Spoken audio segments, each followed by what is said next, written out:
নমস্কাৰ বন্ধু বান্ধৱীসকল আশা কৰো সকলো ভালে আছে মোৰ আনএটি ভিডিঅলৈ আপোনালোকক পুনৰবাৰ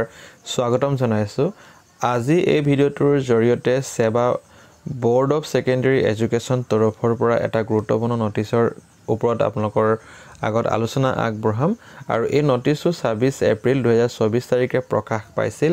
এই নটিছৰ জৰিয়তে এইবাৰ একাডেমিক সেশন 2024 বা 25 ৰ ভিতৰত কি চেঞ্জেস হ'ব বা যদি মেট্ৰিক পৰীক্ষা হয় মেট্ৰিক পৰীক্ষাত কি চেঞ্জেস আহিব বা কেনে ধৰণৰ প্ৰশ্ন পেপাৰবোৰ কটা হ'ব কি চেঞ্জ হৈছে হেখিনি বিষয় আপোনালোকে ডিটেইলছ কি দিয়া হৈছে আপোনালোকে এই নটিছটো যদি ভালকে লক্ষ্য নকৰে আপোনালোকে কিন্তু বিপদত পৰিব গতিকে ভিডিওটো সম্পূৰ্ণভাৱে চাব বুলি আশা থাকিল ইয়াতে 1 নম্বৰ পইণ্টত আপোনালোকৰ এটা নতুন সাবজেক্টৰ কথা কোৱা হৈছে হেতু হৈছে আৰ্টিফিশিয়াল ইন্টেলিজেন্স বা ৰবটিক্স আৰু এই সাবজেক্টটো 2024-25 ত নতুনকৈ অন্তৰ্ভুক্ত কৰা হৈছে গতিকে তাত ক্লাস 10 ৰ ল'ৰা-ছোৱালীখিনিয়ে চিন্তা কৰিব নালাগে যিসকলে ইতিমধ্যে 9 ত এডমিশন লগাইছে বা এডমিশন লৈছে তেওঁলোকে এই সাবজেক্টটো ল'ব পাৰিব যদি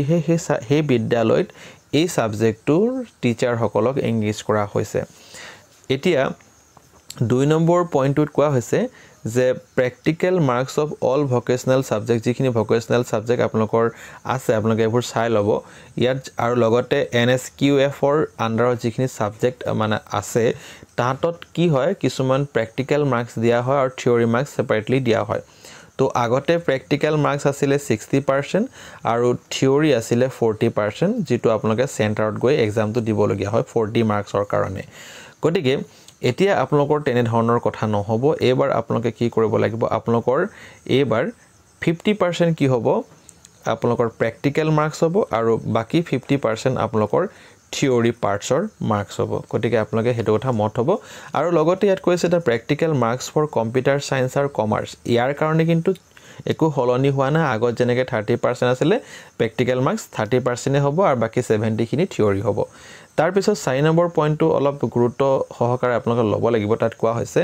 আগতে কি কোৱা হৈছিল যে আপোনালোকৰ যেটো এই ভোকেশনাল সাবজেক্ট বা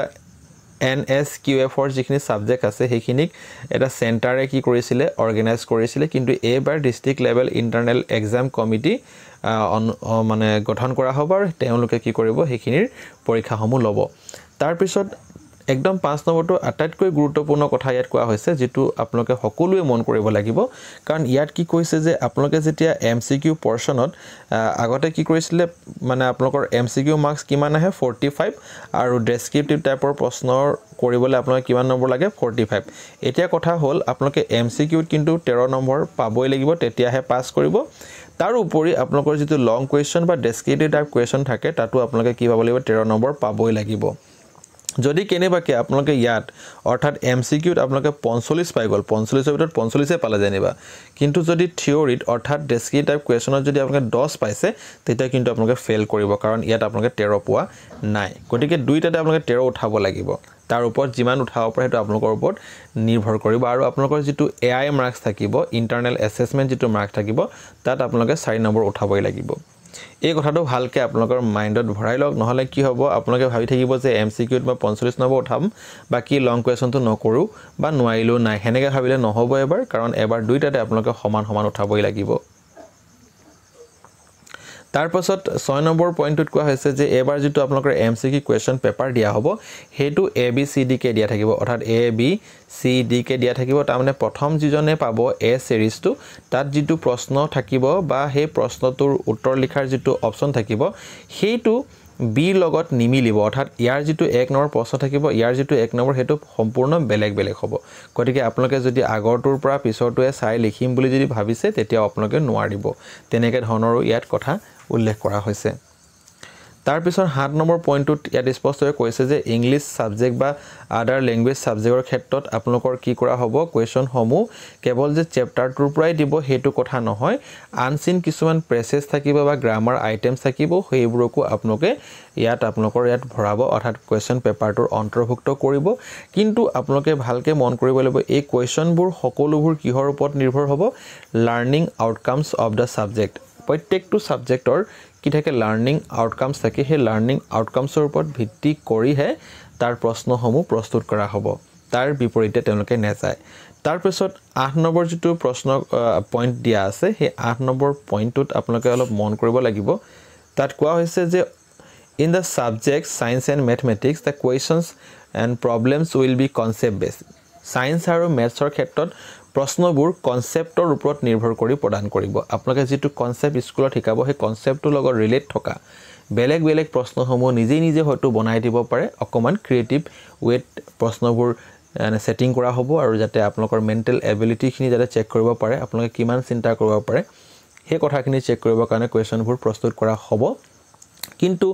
প্ৰশ্নটো ডাইৰেক্টলি আপোনালোকৰ টেক্সটবুকৰ পৰা নিদিবও পাৰে টেক্সটবুকৰ পৰা দিব কিন্তু অলপ প্ৰশ্নটো ইফাল কৰি দিব গতিকে সেই কাৰণে আপোনালোকে যিখিনি কিতাপ পঢ়িছে তাৰ এক্সাম্পলছ খিনি ভালকে চাব তাৰ লগত ৰিলেটেড থকা কিছুমান ৰেফাৰেন্স কথাখিনি অলপ মনত থব যেনিবা আপুনি কিবা এটা কথা শিকিলে দ্বিঘাত সমীকৰণৰ কথা শিকিলে তাৰ লগত জড়িত অন্যান্য কথাসমূহ কিন্তু আপোনালোকে শিকি থব লাগিব গতিকে এই কথাখিনিও কিন্তু লাৰ্নিং আউটকামতে আপোনালোকৰ অন্তৰ্ভুক্ত আছে ভালদৰে লাৰ্নিং আউটকামখিনি চালে আপোনালোকে গম পাব আপোনালোকে কিখিনি কৰিব লাগিব আৰু কিখিনি কৰিব নেলাগিব তাৰপিছত সোশ্যাল সায়েন্সৰ ক্ষেত্ৰটো আপোনালোকৰ যেটো গাইডলাইন দিয়া আছে NEP 2020 বা নতুন শিক্ষা নীতি 2020 চনৰ মতে যেটো আপোনালোক গাইডলাইন দিয়া হৈছে যে সোশ্যাল সায়েন্সত আপোনালোকে যদি কনসেপ্ট বেস প্ৰশ্ন সোশ্যাল সায়েন্সতো আপোনালোকৰ কনসেপ্ট বেসড প্ৰশ্নই হ'ব আপোনালোকৰ কনসেপ্টৰ ওপৰত নিৰ্ভৰ কৰি অন্যান্য প্ৰশ্নসমূহ অন্তৰ্ভুক্ত কৰি দিব পাৰে তাৰ পাছত বাকি যিবোৰ vocational subject will also change as per guideline গতিকে আপোনাৰ কোৱেশ্চন পেটাৰ্ন খিনিও কিন্তু ভোকেশনাল কোৱেশ্চন পেটাৰ্ন খিনিও চেঞ্জ কৰা হৈছে আৰু সকলোবোৰ NEP 2020 এৰ মতে ফলো কৰিছে গতিকে সেই কাৰণে আপোনালোকে নতুন যেটো কোৱেশ্চন পেটাৰ্ন হ'ব সেই কোৱেশ্চন পেটাৰ্ন খিনি আপোনালোকে ফলো কৰিব লাগিব আৰু ইয়াতো কৈছে আপোনালোকৰ for reference of teacher as well as student the sample question papers as per guideline NEP 2020 for the subject maths and science of class 10 will be uploaded in board's website তাৰমানে আপোনালোকৰ হয়তো board websiteত maths আৰু scienceৰ কি কৰিব question paper মানে model question paper এটা upload কৰিব যাতে আপোনালোকে অনুমান কৰিব পাৰিব যে কেনে ধৰণৰ প্ৰশ্নবোৰ হ'ব গতিকে তাৰ কাৰণে সময় আপোনালোকে সেবা ওয়েবসাইটটো আপোনালোকে চেক কৰি থাকিব লাগিব তাৰ পিছত আকৌ তলত এটা পইণ্ট দি দিছে যে কৈছে যে যিসকল সায়েন্স আৰু ম্যাথছৰ টিচাৰ আছে তেওঁলোকক হয়তো তেওঁলোকৰ ক্যাপাসিটি বিল্ডিংৰ কাৰণে বা তেওঁলোকৰ কোৱালিটি